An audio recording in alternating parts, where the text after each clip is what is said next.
Good day. This is Social Work Fridays, a platform for all crime victim survivors from the Office of Victim Advocate. This is part 7 of 8 in our series on trauma. Today, we're going to discuss therapeutic and community support. SAMHSA emphasizes the importance of trauma-informed care, TIC. TIC. Trauma-informed care is a holistic approach based on 6 guiding principles: safety, trustworthiness, and transparency, peer support, collaboration and mutuality, empowerment, voice, and choice, along with cultural and historical and gender considerations. SAMHSA also notes the importance of implementing TIC in organizations and within clinical practices as it allows for individuals, programs, and agencies to focus on the complexity of trauma on both those who are seeking treatment and the individuals who are providing treatment. It is notable that safety is often stressed.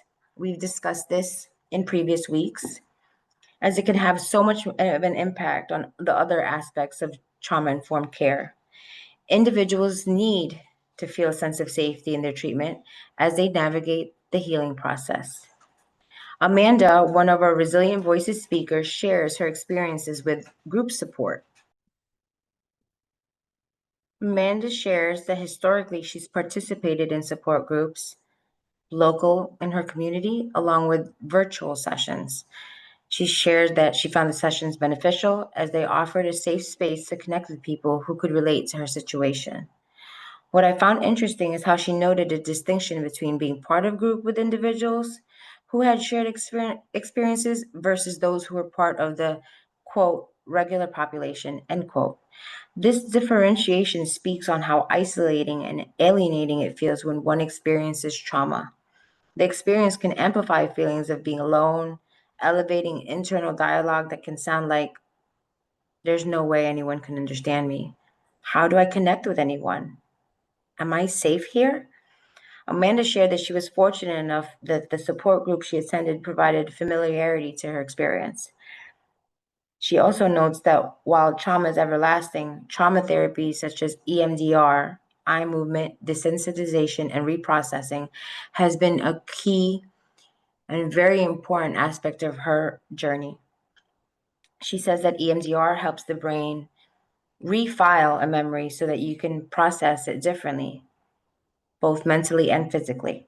As a result of this therapy, she has noticed her trigger response time has lowered and she no longer feels on edge for longer periods of time. Amanda also shares that her community, specifically through her church, has played a significant role in her healing. She recalls a powerful testimony she shared explaining how God had worked in that experience.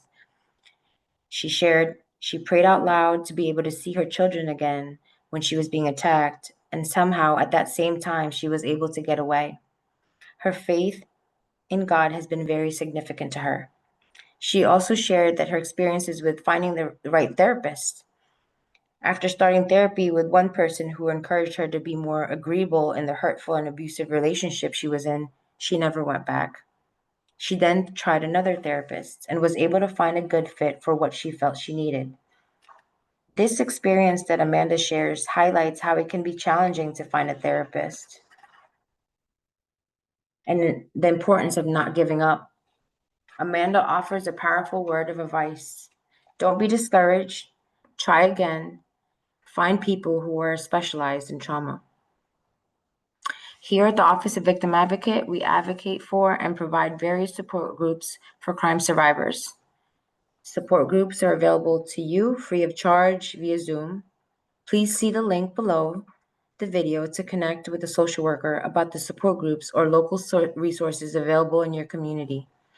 If you're struggling or in need of support, calling 988 is a crucial step. The 988 Lifeline offers free, confidential, and 24/7 emotional support for individuals facing mental health struggles, substance use concerns, or emotional distress. As we conclude today, I wanted to share a gentle reminder, as I have in previous weeks, that our thoughts become our words and our words become our actions. Mantras are a great way to combat negative thought patterns and boost positive thought patterns. A great mantra that we could continue with here in week 7 is, I am a living example of courage and healing.